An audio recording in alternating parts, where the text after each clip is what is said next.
আপনারা এই টাকাগুলো দিয়েছেন আমার এই মেয়েকে বাঁচানোর জন্য। আমি তোর মা, কিন্তু আমি জান্নাতুলকে গর্ভে ধরেছি, কিন্তু আমার মেয়ের এই অসুস্থতার চিকিৎসার জন্য আমি কোনো মা কিছুই করতে পারি না। আজকে আপনারা দিয়েছেন আমার জান্নাতুলকে বাঁচানোর জন্য। এইখানে প্রায় 9 লক্ষ টাকার কাছাকাছি আমার হাতে আছে। আজকে আপনারা দিয়েছেন বিধে আমি পেয়েছি। আপনারা তো সবাই জানেন আমার জান্নাতুলের ভিসা প্রসেসিংয়ের জন্য আমিও ডকুমেন্টপত্র সব জমা দিয়ে দিয়েছি। তো আপনারা দোয়া করবেন আমার জান্নাতুলের ভিসাটা যেমন কি আমি খুব দ্রুত তাড়াতাড়ি পেয়ে যাই। আর আমার মেয়েকে চায়নাতে নিতে গেলে আমার 22 লক্ষ টাকার দরকার। আপনারা তো জানেন জান্নাতুলের 2টা অপারেশন লাগবে চায়নাতে। ওই জায়গায় আমার মেয়ের 22 লক্ষ টাকা খরচ আছে 2টা অপারেশনে। তা আমি 22 লক্ষ টাকার মধ্যে যে আমি 2 টাকা দিব সেই তৌফিকটাও আমার নেই। আজকে আপনারা আমার জান্নাতুলকে বাঁচার আশার আলো দেখিয়েছেন। আমার হাত ধরে আমার মেয়ের হাত ধরে আজকে আমাদেরকে চায়না ভিসা অফিস পর্যন্ত আপনারা পৌঁছায় দিয়েছেন। না হলে সেই তৌফিকটাও আমার ছিল না, সেই সাহসটা আমার ছিল না। আমি তো সবসময় ওই ভয়ে কাতরাতাম, কান্না করতাম। আজকে আমি আমার মেয়ের ট্রিটমেন্ট কিভাবে করব, কার কাছে যাব, কে দিবে আমাকে, কে করবে এই সহযোগিতা। তা আজকে আল্লাহ তাআলার অশেষ মেহেরবানি আজকে আমার দেশবাসী প্রবাসী ভাই বোনরা আমাকে প্রথম যাত্রায় 1 টাকা থেকে আজকে আমাকে প্রায় 9 লক্ষ টাকার কাছাকাছি আজকে আমার হাতে আছে। তো আমি দোয়া করি আমার দেশবাসী প্রবাসী ভাই বোনদের জন্য সবাই আমার জান্নাতুলের পাশে থাকুক। আজকে ওনারা আমার পাশে ছিল বিদায় আজকে আমি এখন আমার মেয়েকে নিয়ে বেঁচে আছি।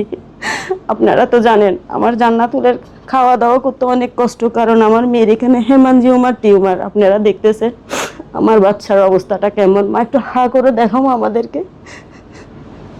তা আমি বলবো আপনারা সবসময় আমার এই জান্নাতুলের সাথে থাকবেন। আমার মেয়ের মাথায় আপনাদের রহমতের হাতটা রাখবেন।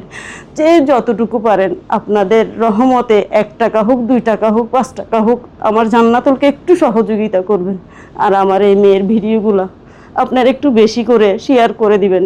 আপনাদের একটা শেয়ারে আমার বাচ্চার এই ভিডিওটা হাজারো মানুষ দেখতে পারে। যেমন আজকে আপনারা শেয়ার করছেন বিদায় আজকে আমি 9 লক্ষ টাকা আমার হাতে পেয়েছি। আজকে যদি আপনারা সহযোগিতা এটা না করতেন তাহলে আমি এই টাকা কখনোই পেতাম না। তা আমি আমার দেশবাসী প্রবাসী ভাই বোনদেরকে বলতেছি আপনারা আমার জান্নাতুলের পাশে থাকবেন, আমাকে মাঝ রাস্তায় ছেড়ে দিবেন না। আমাকে যদি মাঝ রাস্তায় ছেড়ে দেন আমার এই মেয়েটাকে নিয়ে, তাহলে আমি কোথায় যাব, কার কাছে যাব? আমার তো যাওয়ার কোনো জায়গা নেই, কারণ আমি জানি আমার পাশে আমার দেশবাসী প্রবাসী ভাই বোনরা সবাই আছে।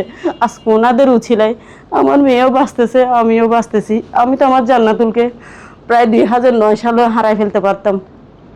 আজকে আপনারা আমার দেশবাসী প্রবাসী ভাই বোনরা ছিলেন বিদায় 2025 সালে আমার জান্নাতুলকে আমার কাছ থেকে হারাতে দেন নেই।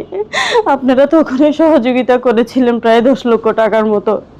এখনো 2026 সালে যখন আপনাদেরকে আবার বলেছি আমার জান্নাতুল অসুস্থ, আমার মেয়ে আবার খাইতে পারতেছে না, ঘুমাইতে পারতেছে না, শ্বাস নিতে পারতেছে না, সেই জায়গায় দাঁড়ায় আপনারা আমাকে আবার সেই 9 লক্ষ টাকা আমাকে আবার সহযোগিতা করেছেন। এবং কি আমার মেয়েকে যে আমি চাইনা নিয়ে যাব সেই জায়গাটা পর্যন্ত আপনারা আমার হাত ধরে আমার মেয়ের হাত ধরে আমাকে পৌঁছাই দিয়েছেন। তো দোয়া করবেন আমি যেমন কি আমার মেয়ের ভিসা প্রসেসিংয়ে কাজগুলো সম্পূর্ণ করে আমাদের একটা ইন্টারভিউ আছে, দোয়া করবেন। আজ বা কাল বা পরশু দিনের মধ্যে আমাদের ইন্টারভিউ হবে। ইন্টারভিউ হওয়ার পর তো আপনারা জানেন ভিসার চলে আসবে। ভিসা আসলে তাহলে আমাদের আরেকটা খরচ আছে কি আমাদের ফ্লাইটের টিকিট।